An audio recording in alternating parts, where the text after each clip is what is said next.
Hello everyone. IP university academic session 2024-25 के admission शुरू हो गए हैं। ऑफिशियल प्रोस्पेक्टस रिलीज़ हो गया है और आज की इस वीडियो में हम यूजी कोर्सेज़ की बात करेंगे कि यूजी लेवल पर कौन कौन से कोर्सेज़ अवेलेबल हैं, उनका एडमिशन क्राइटेरिया, एंट्रेंस एग्ज़ाम का क्राइटेरिया, इंपॉर्टेंट डेट्स, वो सब चीज़ें क्या रहने वाली हैं। इसके बाद हम नेक्स्ट वीडियो में जो पोस्ट ग्रेजुएट कोर्सेज़ हैं उनकी बात करने वाले हैं। सबसे पहले हम बात करते हैं आईपी यूनिवर्सिटी के फॉर्म की इंपॉर्टेंट डेट्स की। फॉर्म आपके 1 फरवरी से रिलीज़ हो जाएंगे दोस्तों, और इस फॉर्म की लास्ट डेट 31 मार्च है। एप्लीकेशन फ़ीस आपकी 1500 रुपये रखी गई है। चाहे आप किसी ऐसे प्रोग्राम में एडमिशन ले रहे हो जिसमें एडमिशन एनएलटी के थ्रू होता है, यानी कि नेशनल लेवल टेस्ट, जैसे नीट हो गया, क्लेट हो गया, या फिर अगर आप आईपी यूनिवर्सिटी के कॉमन एंट्रेंस टेस्ट के थ्रू भी एडमिशन ले रहे हो, तो भी आपकी जो फ़ीस है 1500 रुपये रखी जाएगी। और लास्ट डेट 31 मार्च रखी गई है फिलहाल, जो कि एक्सटेंड होने के चांसेस हैं। आईपी यूनिवर्सिटी में यूजी लेवल पे जो एडमिशन मेनली होते हैं वो सीईटी के थ्रू होते हैं, यानी कि आईपी यूनिवर्सिटी अपना खुद का एंट्रेंस एग्ज़ाम करवाती है। इसके अलावा कुछ प्रोग्राम आईपी यूनिवर्सिटी में ऐसे हैं जो सीयूईटी के थ्रू भी एडमिशन लेते हैं, लेकिन वो सिर्फ तभी जब आपके सीईटी बेसिस पर जो कैंडिडेट हैं वो एग्जॉस्टेड हो जाते हैं। तो अगर आप सिर्फ और सिर्फ सीयूईटी बेसिस पर एडमिशन लेना चाहते हो आईपी यूनिवर्सिटी में, तो उसके लिए अभी फॉर्म नहीं भरिएगा, उसके लिए फॉर्म बाद में भरा जाएगा, क्योंकि उसमें अभी सीयूईटी का फॉर्म शुरू ही नहीं हुआ है, ना ही सीयूईटी का एग्ज़ाम्स की डेट आई है। ठीक है? और ऐसे कैंडिडेट जो सीईटी बेसिस पर भी और सीयूईटी बेसिस पर भी अप्लाई करना चाहते हैं, तो वो फिलहाल सीईटी बेसिस पर अप्लाई कर सकते हैं 1 फरवरी से, और एप्लीकेशन फ़ीस 1500 रुपये रखी गई है। और ये 1500 रुपये आपकी एप्लीकेशन फ़ीस है। आपका एंट्रेंस एग्ज़ाम हो जाएगा, उसके बाद काउंसलिंग शुरू होती है।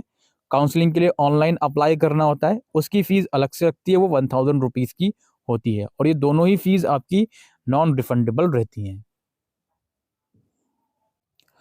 अब हम बात करते हैं कौन कौन से कोर्सेज अवेलेबल हैं और उसका एडमिशन प्रोसेस और एलिजिबिलिटी क्राइटेरिया क्या रहता है। सबसे पहले हमारे पास है बैचलर ऑफ आर्किटेक्चरल वाला कोर्स है। इसमें एलिजिबिलिटी आपकी यही होती है 10+2 आपका कंप्लीट होना चाहिए, और इसमें जो एडमिशन होते हैं बैचलर ऑफ आर्किटेक्चर में, वो नेशनल एप्टीट्यूड टेस्ट के थ्रू होते हैं, जो कि नाटा भी इसको कहा जाता है। और नाटा 2024 का आपको एप्लीकेशन फॉर्म भरना ज़रूरी है, तो ही आप इस कोर्स के अंदर एलिजिबल रहेंगे आईपी यूनिवर्सिटी में। अगर क्लास 12 की बात करें, तो क्लास 12 आपकी फिजिक्स, केमिस्ट्री, मैथमेटिक्स आपने होना चाहिए, और इनमें एग्रीगेट भी और इंडिविजुअल भी आप पास आउट होना चाहिए। 50% मार्क्स की रिक्वायरमेंट है 10+2 लेवल में। No candidate shall be admitted in architectural course unless he और she passed an examination at the end of 10+2 scheme with physics, chemistry and mathematics. ठीक है, पीसीएम से आपका पास आउट होना ज़रूरी है, या फिर आपने 10th क्लास के बाद 3 साल का डिप्लोमा किया है, तो भी आप इसमें एलिजिबल हो, diploma with mathematics as compulsory subject. ठीक है, नाटक के स्कोर की वेटेज आपकी 50% रखी जाएगी, और जो आपका क्वालिफाइंग एग्जामिनेशन है 10+2 या 10+3, उसकी वेटेज 50% रखी जाएगी एडमिशन लेने के लिए। ठीक है, ये हो गई बैचलर ऑफ आर्किटेक्चर वाले कोर्स की बात। इसके बाद जो हमारा दूसरा प्रोग्राम यहाँ पर है, वो है आपका बीटेक प्रोग्राम, जिसमें एडमिशन आपका जेईई पेपर 1 के थ्रू होगा। इसकी एलिजिबिलिटी अगेन 10+2 55% मार्क्स के साथ पीसीएम में। ठीक है, और यहाँ पे एडमिशन आपका जेईई के स्कोर के बेसिस पर ही होगा। तो जेईई के फॉर्म भी निकले हुए हैं, I think exam phase first का हो भी गया है जेईई का। इसके बाद बैचलर ऑफ डिजाइनिंग वाला प्रोग्राम है। इसमें एडमिशन सीईटी और सीयूईटी लिखा हुआ है। ठीक है, और यहाँ पे आप देखो, बैचलर ऑफ डिजाइनिंग के लिए आपको ये 10+2 चाहिए, किसी भी स्ट्रीम से, आर्ट्स, साइंस या कॉमर्स, किसी भी स्ट्रीम से आपने किया हो। एडमिशन क्या है भाई, यूनिवर्सिटी सीईटी कंडक्ट करवाएगी इसका। ठीक है, और यूनिवर्सिटी कंडक्टेड सीईटी और student with a varied score only normalise score in any national level design like UCEED, NID, DAT और जेई मेन पेपर 2 या नाटा। तो कुछ नेशनल लेवल स्कोर हैं, वो भी एक्सेप्ट करे जाएंगे, या फिर यूनिवर्सिटी खुद का भी सीईटी करवाएगी। दोनों को इसमें प्रेफरेंस दिया जाएगा। ठीक है, और इसके अलावा अगर आपने सीयूईटी दिया है, तो भी आप इसमें एलिजिबल रहेंगे। अच्छा जी, मेरिट की यहाँ पे बात करें, अगर फर्स्ट प्रेफरेंस जो दिया जाएगा वो आईपी यूनिवर्सिटी के एंट्रेंस टेस्ट को दिया जाएगा और जो नेशनल लेवल टेस्ट है उसको दिया जाएगा। और फिर उसके बाद भी अगर सीट्स बचती हैं तो ही आपका जो CUET है उसकी बारी आएगी। इसके बाद इंटीग्रेटेड प्रोग्राम है BA LLB या BBA LLB 5 ईयर वाला। इसमें 10+2 50% मार्क्स के साथ और इंग्लिश आपका सब्जेक्ट होना चाहिए। और इसमें जो एडमिशन है पहले आपका क्लेट UG के थ्रू सीट भरी जाएंगी, अगर उसके बाद भी अगर सीट्स बचती हैं तो उसको फिर CUET के थ्रू भरा जाएगा। फिर आपका BSc MSc dual degree programme है in discipline of physics chemistry and mathematics. इसमें भी एडमिशन पहले नेशनल लेवल टेस्ट के थ्रू होंगे और CUET के थ्रू होंगे। इसमें भी 10+2 की रिक्वायरमेंट है फिजिक्स केमिस्ट्री और मैथमेटिक्स और इंग्लिश सब्जेक्ट के साथ एग्रीगेट 50% मार्क्स के साथ। और इसमें जो एडमिशन होंगे वो JEE के स्कोर के बेसिस पर होंगे, पहले पेपर 1 के स्कोर बेसिस पर, ठीक है। और अगर उसमें भी अगर फुलफिल नहीं हो पाती हैं सीट्स तो फिर CUET का स्कोर लिया जाएगा। फिजिक्स केमिस्ट्री और मैथमेटिक्स का एग्जाम CUET में दिया होना चाहिए। इसके बाद BA B.Ed प्रोग्राम 4 ईयर वाला जो इस बार इंट्रोड्यूस करा जा रहा है आईपी यूनिवर्सिटी में, इसमें एडमिशन NTA द्वारा एक NCET लिया जाता है, नेशनल कॉमन एंट्रेंस टेस्ट। ये टीचिंग लेवल का प्रोग्राम होता है, तो इसके थ्रू एडमिशन होंगे। और इसमें क्लास 12th आपकी पास आउट होना ज़रूरी है 50% मार्क्स के साथ। और admission again I repeat NTA के थ्रू लिया जाएगा। एंट्रेंस एग्जाम इसका 13 अलग अलग लैंग्वेज में वो एग्ज़ाम लिया जाएगा। इसके बाद BSc इन्वायरमेंटल साइंस है, इसमें एडमिशन जो होंगे, अच्छा इसकी रिक्वायरमेंट 10+2 50% मार्क्स के साथ है जनरल कैटेगरी के लिए और SC ST के लिए 45%। एडमिशन सबसे पहले इसमें CUET को प्रेफरेंस दिया जाएगा। सिर्फ कुछ 1-2 ही ऐसे प्रोग्राम है जिसमें प्रेफरेंस CUET को दिया जा रहा है, बाकी मैक्सिमम प्रोग्राम में प्रेफरेंस CET को ही दिया जाएगा। और ये BSc इन्वायरमेंटल साइंस जो है इसमें पहले CUET क्वालिफाइड कैंडिडेट को प्रेफरेंस दिया जाएगा। अगर उसके बाद भी सीट्स बचती हैं तो फिर जो क्वालिफाइंग एग्जामिनेशन है उसके मार्क्स के बेसिस पर एडमिशन होगा। इसके अलावा कुछ और नए प्रोग्राम वीकेंड वाले सर्टिफिकेट या diploma programme French, Japanese, German या उर्दू लैंग्वेज में करवाए जाएंगे। ये प्रोग्राम सिर्फ ऑनलाइन मोड में होंगे, वीकेंड प्रोग्राम ही है। इसकी एलिजिबिलिटी है भाई 10+2 में 50% मार्क्स। इसमें कोई भी अपर एज लिमिट नहीं है, कोई भी इनरोल कर सकता है इसमें। और इसमें जो एडमिशन होंगे वो आपके मेरिट बेसिस पर होंगे 10+2 के मार्क्स के बेसिस पर। सिमिलरली सर्टिफिकेट के अंदर urban green space management programme है, इसमें भी एडमिशन क्वालिफाइंग एग्जाम के मार्क्स के बेसिस पर होंगे, ग्रेजुएशन इसमें रिक्वायरमेंट है। और फिर सर्टिफिकेट प्रोग्राम है Indian heritage and environmental sustainability, इसमें 10+2 की रिक्वायरमेंट है और एडमिशन इसमें 10+2 के मार्क्स के बेसिस पर ही होंगे। और एक और सर्टिफिकेट प्रोग्राम है आपका बायोडाइवर्सिटी के अंदर, इसमें भी एडमिशन 10+2 के मार्क्स के बेसिस पर ही होंगे। उसके बाद यहाँ पे कुछ और प्रोग्राम है मेडिकल लेवल पर, जैसे आपका MBBS प्रोग्राम हो गया, नीट UG के थ्रू इसमें एडमिशन रहेंगे।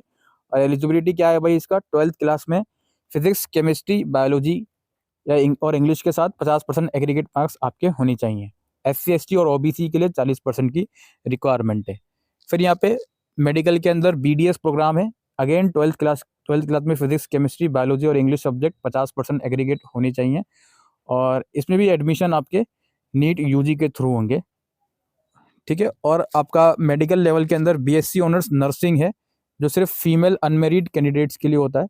इसमें भी एडमिशन आपके नीट UG के थ्रू लिया जाएगा। और नीट UG के अलावा इसमें CET भी करवाया जाएगा इस प्रोग्राम में। और इसमें जो एलिजिबिलिटी है वो ये है, ये आपका क्लास 10+2 आपकी 50% एग्रीगेट मार्क्स के साथ होनी चाहिए फिजिक्स, केमिस्ट्री और बायोलॉजी में, ठीक है। हाँ, जो नीट UG को प्रेफरेंस दिया जाएगा इस प्रोग्राम में। उसके बाद सीट्स बचती है तो CET खुद करवाएगी यूनिवर्सिटी। उसके बाद आपका कुछ आयुर्वेदिक प्रोग्राम है BAMF, इसमें भी आपको साइंस स्ट्रीम से 10+2 चाहिए, नीट UG के थ्रू इसमें एडमिशन होंगे। और similarly BHMS homeopathic medical and surgery, इसमें के अंदर भी 10+2 की रिक्वायरमेंट है और एडमिशन इसके अंदर भी नीट UG के थ्रू होंगे।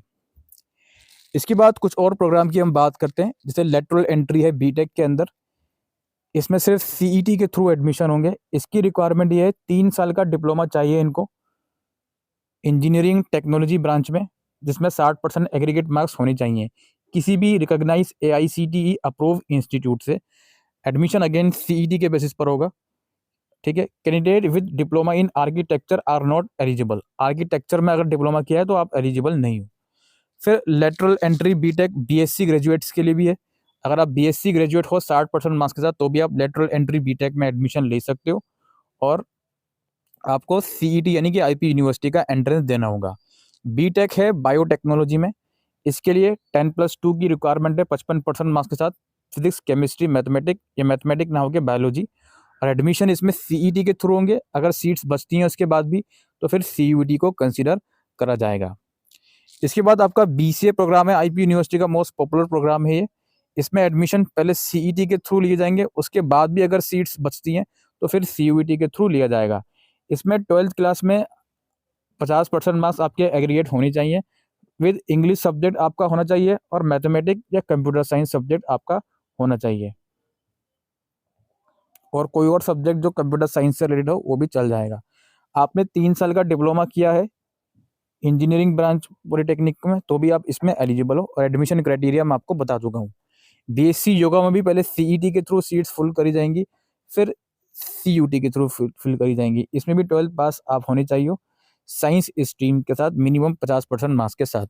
इसके बाद बीएड प्रोग्राम है आईपी यूनिवर्सिटी का, अगेन मोस्ट पॉपुलर प्रोग्राम है। इसमें एडमिशन पहले सीईटी के थ्रू होंगे, और सीईटी के थ्रू सीट फुलफिल नहीं हो पाती तो फिर सीयूटी को भी कंसिडर करा जाएगा। इसके लिए 50% मार्क्स चाहिए, या तो बैचलर डिग्री में या फिर मास्टर डिग्री में, science, social science, humanities stream में। अगर आपने इंजीनियरिंग बैकग्राउंड से बैचलर डिग्री करी है तो उस केस में एग्रीगेट परसेंटेज 55 की रखी जाएगी। उसके बाद आपका पैरामेडिकल प्रोग्राम है, सीईटी और सीयूटी के थ्रू एडमिशन लिए जाएंगे। 12th क्लास की रिक्वायरमेंट है फिजिक्स, केमिस्ट्री और बायोलॉजी के साथ, और इंग्लिश सब्जेक्ट भी आपके पास होना चाहिए। उसके बाद यहाँ पे दूसरे प्रोग्राम है बीबीए और अलाइड प्रोग्राम। बीबीए के साथ कुछ और प्रोग्राम भी होते हैं अलग अलग स्पेसिफिक ब्रांचेस में, तो अगेन सीईटी के थ्रू लिया जाएगा, और 12th क्लास में 50% मार्क्स एग्रीगेट होने चाहिए, और इंग्लिश सब्जेक्ट आपका 12th में होना चाहिए। जर्नलिज्म एंड मास कम्युनिकेशन की भी सेम रिक्वायरमेंट है, 50% 12th में चाहिए, इंग्लिश सब्जेक्ट आपके पास होना चाहिए, और एडमिशन सीईटी और CUET. Hotel management and catering technology का भी सेम रिक्वायरमेंट है अप्रोक्स, और इसमें एडमिशन अगेन दोनों बेसिस पर होंगे। इसके बाद फार्मेसी आता है यहाँ पे। फार्मेसी में admission shall be on the basis of CUET merit. अच्छा, यहाँ पे इन लोगों ने सीयूटी मेरिट लिखा हुआ और इधर सीईटी भी लिखा हुआ और सीयूटी भी लिखा हुआ है। क्या कैंडिडेट आपको 10+2 की रिक्वायरमेंट है इसमें, फिजिक्स केमिस्ट्री बायोलॉजी या फिजिक्स केमिस्ट्री मैथमेटिक्स के साथ। इसके बाद बीएससी मेडिकल इमेजिंग टेक्नोलॉजी, इसमें सीईटी और सीयूटी के थ्रू एडमिशन रहेगा। सीट्स अगर बचती हैं सीईटी के बाद तो उसके बाद ही सीयूटी लिया जाएगा। 10+2 की रिक्वायरमेंट है फिजिक्स केमिस्ट्री बायोलॉजी के अंदर 50% मार्क्स के साथ। बीकॉम ऑनर्स जो प्रोग्राम है इसमें भी 50% मार्क्स आपको चाहिए, with pass in 5 subject, 1 language and 4 elective subject. अच्छा, 1 लैंग्वेज एंड 4 इलेक्टिव सब्जेक्ट, ठीक है। इसमें आपको कोई एक लैंग्वेज 10+2 में और बाकी 4 इलेक्टिव सब्जेक्ट आपके पास होने चाहिए अगर आप बीकॉम ऑनर्स में एडमिशन ले रहे हो, और पहले सीईटी और फिर सीयूटी के थ्रू सीट्स को फुलफिल करा जाएगा। उसके बाद आपका बीएससी मेडिकल टेक्नोलॉजी है, इसमें भी आपका 10+2 के साथ 10+2 में 55% मार्क्स होने चाहिए फिजिक्स केमिस्ट्री और बायोलॉजी को मिलाकर। या डिप्लोमा किया है आपने रेडियोथेरेपी टेक्नोलॉजी में तो भी आप इसमें एलिजिबल हो। एडमिशन अगेन पहले सीईटी और फिर सीट्स बचती हैं तो सीयूटी के थ्रू लिया जाएगा। इसके बाद bachelor of education special education, BEd special education में जो एडमिशन होंगे वो सीईटी के बेसिस पर होंगे, और इसमें जो एलिजिबिलिटी क्राइटेरिया है 50% या तो बैचलर डिग्री में या फिर मास्टर डिग्री में होनी चाहिए, साइंस, सोशल साइंस या ह्यूमैनिटीज स्ट्रीम में, या इंजीनियरिंग बैकग्राउंड में है तो आपको 55% मार्क्स होनी चाहिए। यहाँ पे सीयूईटी भी लिखा हुआ है, बट खैर नीचे इन लोगों ने एडमिशन क्राइटेरिया में सीईटी दिया तो सिर्फ सीईटी के बेसिस पर ही ये लोग शायद एडमिशन लेंगे। इसके बाद कुछ जो यूजी लेवल प्रोग्राम है उसमें एनईपी इंट्रोड्यूस करी इन्होंने, जो इंग्लिश ऑनर्स का कुछ प्रोग्राम है यहाँ पे। हाँ, इंग्लिश ऑनर्स का प्रोग्राम है, 5 ईयर यूजी पीजी प्रोग्राम है ये। इसमें जो एडमिशन है सीईटी के बेसिस पर होंगे, फिर सीट्स बचती हैं तो सीयूटी। 10+2 की रिक्वायरमेंट है इसमें, इंग्लिश आपने 10+2 में पढ़ा होना चाहिए। फिर इकोनॉमिक्स ऑनर्स में भी सेम प्रोग्राम इंट्रोड्यूस किया जा रहा है, 10+2 में आपके पास 50% मार्क्स के साथ होना चाहिए, और अगेन सीईटी या सीयूटी के थ्रू एडमिशन रहेगा। इसके अलावा लेटरल एंट्री है बैचलर ऑफ डिजाइनिंग में। बैचलर ऑफ डिजाइनिंग में अगर लेटरल एंट्री आप लेना चाहते हो तो इसमें 3 साल का डिप्लोमा हो आपके पास, या फिर बीएससी या फिर बैचलर ऑफ वोकेशनल डिग्री आपके पास होनी चाहिए 50% मार्क्स के साथ। एडमिशन सिर्फ और सिर्फ सीईटी के बेसिस पर इसमें लिया जाएगा। उसके बाद क्या है, बैचलर ऑफ डिजाइनिंग वाला एक्चुअल कोर्स है। इसमें इंडस्ट्रियल डिजाइन, इंटरेक्शन डिजाइन और इंटीरियर डिजाइन वाला प्रोग्राम है। इसके जो एलिजिबिलिटी है वो किसी भी स्ट्रीम में आपके पास 10+2 में हो, और एडमिशन इसमें जो लिया जाएगा वो या तो यूनिवर्सिटी खुद का एंट्रेंस लेगी या नेशनल लेवल के बेसिस पर भी एडमिशन लिया जाएगा। लास्ट प्रेफरेंस सीयूईटी के स्कोर को भी इसमें दिया जा रहा है। इसके बाद बीएससी पैकेज टेक्नोलॉजी है। इसमें भी आपका 10+2 फिजिक्स केमिस्ट्री मैथमेटिक्स के साथ है, और एडमिशन इसमें सीईटी के थ्रू लिया जाएगा या फिर सीयूईटी के थ्रू भी लिया जा सकता है।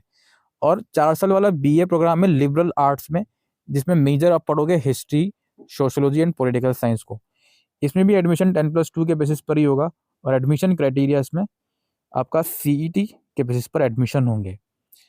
दोस्तों, ये जो प्रोग्राम्स मैं कंसिडर कर रहा हूँ, इसके अलावा कुछ और नए प्रोग्राम भी यूनिवर्सिटी लेकर आ सकती है जिसको अभी यूजीसी से परमिशन नहीं मिली है। तो जो परमिशन मिलेगी तो उसका अलग से नोटिफिकेशन यूनिवर्सिटी रिलीज करेगी। जो सीईटी की बात बार बार हो रही है उसमें देख लीजिए पैटर्न किस तरह का आएगा। अभी सीईटी का मैं पैटर्न भी बताऊंगा, थोड़ा सा ये समझ लीजिए कि कौन कौन से टॉपिक्स आपके कवर होंगे। जैसे लेटरल एंट्री बीटेक है, इसमें आप लोग देख सकते हो ये applied mechanic, mathematic, computer awareness and physics chemistry वगैरह कवर होंगे, और एनालिटिकल एंड लॉजिकल रीजनिंग है। फिर लेटरल एंट्री बीटेक बीएससी जो ग्रेजुएट हैं उनके लिए जो है, इसमें बीएससी लेवल की मैथमेटिक आएगी, इंग्लिश 10+2 लेवल की आएगी, एनालिटिकल एंड लॉजिकल रीजनिंग और साइंस एप्टीट्यूड। परसेंटेज याद रखना, इतने इतने परसेंट रहेंगे। बीटेक जो बायोटेक्नोलॉजी है उसका भी यहाँ पे लिखा हुआ फिजिक्स, केमिस्ट्री, मैथ, बायोलॉजी से रिलेटेड क्वेश्चंस पूछे जाएंगे। ये जो सिलेबस आपका रहेगा, ये जो भी आपकी क्वालिफिकेशन है रिस्पेक्टेड उस लेवल तक का सिलेबस इसका रहेगा। और बैचलर ऑफ आर्किटेक्चरल का सीईटी नहीं दे रहा है इसमें, क्योंकि इसमें एडमिशन सिर्फ नाटक के थ्रू होंगे।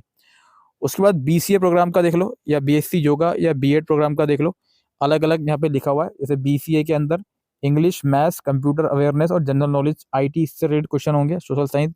योगा के अंदर physics, chemistry, biology, maths, general awareness, English language and comprehension से रिलेटेड क्वेश्चन होंगे। बीएड के अंदर आपके language proficiency, mental ability, general awareness और एप्टीट्यूड क्वेश्चन होंगे। दोस्तों, जो आईपी यूनिवर्सिटी का एंट्रेंस एग्जाम होता है वो सिर्फ इंग्लिश लैंग्वेज में करवाया जाता है। जो इसमें बीएड का प्रोग्राम है इसका एंट्रेंस बोथ मीडियम में होता है, इंग्लिश और हिंदी। बाकी सारे प्रोग्राम का जो एंट्रेंस होता है वो सिर्फ इंग्लिश मीडियम में करवाया जाता है।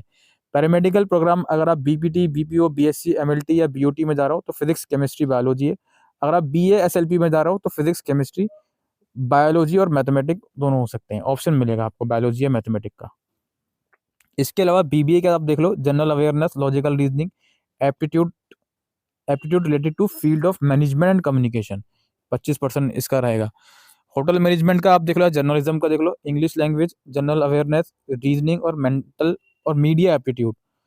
वहीं बीएचएमटी में English language, general awareness, logical analytical aptitude और नॉलेज ऑफ अकाउंट्स और कॉमर्स एंड साइंस, ये होटल मैनेजमेंट का है।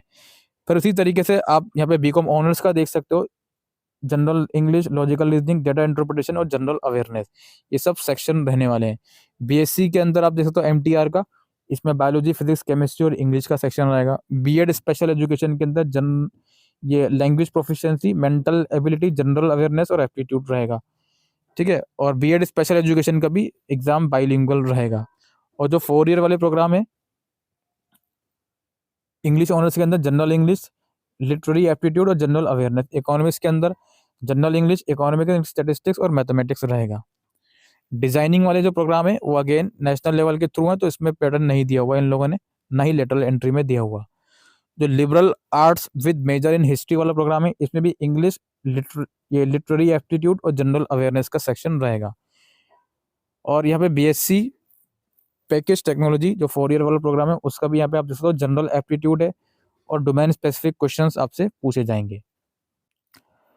उसके बाद जो बैचलर ऑफ डिजाइनिंग का यहाँ पे डिटेल में इंस्ट्रक्शन दी गई है, क्योंकि कुछ सीईटी भी करवाया जाएगा इसमें, तो उसका डिटेल सिलेबस अलग से प्रोस्पेक्टस के अंदर जाकर आप लोग देख सकते हो। और यहाँ पे नीड एस्पिरेंट के लिए कुछ अलग से गाइडलाइंस लिखी गई हैं, वो आप देख सकते हो। एज लिमिट जो इसमें कंसिडर करी जाएगी, जितने भी ऐसे प्रोग्राम है जो यूजी लेवल पर है, जिनकी क्वालिफिकेशन 12th पास है एमबीबीएस को छोड़कर, उसमें आपकी एज 21 साल से ज़्यादा की नहीं होनी चाहिए एज ऑन 1 अगस्त 2024। एमबीबीएस वगैरह की 25 से यहाँ पर है, और बाकी के सारे प्रोग्राम, पीजी प्रोग्राम के लिए एज लिमिट 35 साल से ज़्यादा की नहीं होनी चाहिए। इसमें थोड़ा बहुत रिलैक्सेशन भी दिया जाता है अगर आपका रीज़न जस्टिफाइड हो तो। कॉमन एंट्रेंस टेस्ट की जहाँ तक बात है, तो जो एंट्रेंस एग्ज़ाम है वो दिल्ली, एनसीआर और कुछ अलग-अलग स्टेट्स में करवाया जाएगा। उसकी लिस्ट भी अभी नीचे अवेलेबल है, आप लोग जाकर देख सकते हो। और जो एंट्रेंस एग्ज़ाम है उसमें नेगेटिव मार्किंग भी ज़रूर होगी, -1 की इसमें नेगेटिव मार्किंग होगी। सही आंसर के लिए आई गेस 4 मार्क्स मिलेंगे और अगर आपका आंसर गलत है तो 1 मार्क्स डिडक्ट कर दिया जाएगा। फॉर्म भरने की यहाँ पे पूरी डिटेल इंस्ट्रक्शन लिखी गई हैं, क्या-क्या चीज़ें आपसे माँगी जा सकती हैं, तो उसको आप लोग यहाँ पर देख लीजिए। ये टेंटेटिव लिस्ट है, यहाँ पर एग्ज़ाम्स करवाए जाएँगे, फॉर्म भरोगे तो प्रेफ़रेंस आपसे लिया जाएगा। एक बार एडमिट कार्ड अलॉट हो गया तो फिर उसमें चेंजेस नहीं हो सकते एग्ज़ाम सेंटर में। देखिए रिटन टेस्ट ये रहा आपका, ये रिटन टेस्ट जो होगा आपका 2 एंड हाफ ड्यूरेशन होगा, 2.5 घंटे का पेपर रहेगा 400 मार्क्स का, ठीक है? 100 क्वेश्चंस आएँगे आपके और सही आंसर के लिए 4 नंबर मिल रहे हैं और गलत आंसर के लिए 1 नंबर आपका डिडक्ट हो जाएगा। तो वो इन्फॉर्मेशन आप यहाँ पे देख सकते हो। उसके बाद यहाँ पे डिटेल गाइडलाइंस लिखी रहेंगी एग्ज़ाम्स में अपीयर होने की, डॉक्यूमेंटेशन की। और चूँकि एग्ज़ाम सीबीटी बेस्ड होगा, कंप्यूटर बेस्ड टेस्ट होगा, तो कंप्यूटर बेस्ड टेस्ट की जो भी ऑनलाइन इंस्ट्रक्शन होती हैं सिस्टम को चलाने की, वो यहाँ पर लिखी गई हैं। उसके बाद यहाँ पे फिर आपका सीट अलोकेशन का सिस्टम लिखा हुआ है। जो दिल्ली रीजन के कैंडिडेट होते हैं, है ना, जिनकी क्वालिफ़िकेशन दिल्ली से है, उनके लिए 85% सीट्स यहाँ रिज़र्व होती हैं और बाकी जिनकी जिनका जो क्वालिफ़िकेशन है दिल्ली के बाहर का है, उनके लिए 15% सीट्स रिज़र्व होती हैं। तो उसकी इन्फॉर्मेशन यहाँ अवेलेबल है। फिर डिटेल रिज़र्वेशन पॉलिसी आप देख सकते हो, Delhi SC, Delhi OBC, Delhi defence, Delhi PWD. तो डिटेल यहाँ पे रिजर्वेशन क्राइटेरिया जो है सारा लिखा हुआ है, उसको आप और रीड आउट उसके कर अलावा सकते हो। जो काउंसलिंग होती है आईपी यूनिवर्सिटी की एडमिशन के लिए एंट्रेंस एग्ज़ाम के बाद, जिसके लिए अलग से भी अप्लाई करना पड़ता है, उस काउंसलिंग का टेंटेटिव शेड्यूल और उस काउंसलिंग की डिटेल गाइडलाइंस भी इसमें मेंशन है। और इसकी बात हम जब काउंसलिंग वगैरह होगी तब करेंगे। और आपकी फ़ी रिफ़ंड पॉलिसी भी यहाँ पर अभी अपडेट नहीं हुई है ठीक से। और सीट मैट्रिक्स लास्ट ईयर का लिखा हुआ है, तो लास्ट ईयर का की मदद से आप उसमें हेल्प ले सकते हो सीट मैट्रिक्स पता लगाने में। और जो इसका फ़ी स्ट्रक्चर है वो भी इस ब्राउज़र के लास्ट में आपको मिल जाएगा। फ़ी स्ट्रक्चर भी आप रीड आउट कर सकते हो अपने रेफरेंस के लिए। तो यही दोस्तों इन्फॉर्मेशन थी आईपी यूनिवर्सिटी के यूजी एडमिशन ब्राउज़र की। और जब भी एडमिशन शुरू होंगे 1 फरवरी से, तो पूरा डिटेल आपको एप्लीकेशन प्रोसेस के ऊपर वीडियो बनाई जाएगी। Thank you.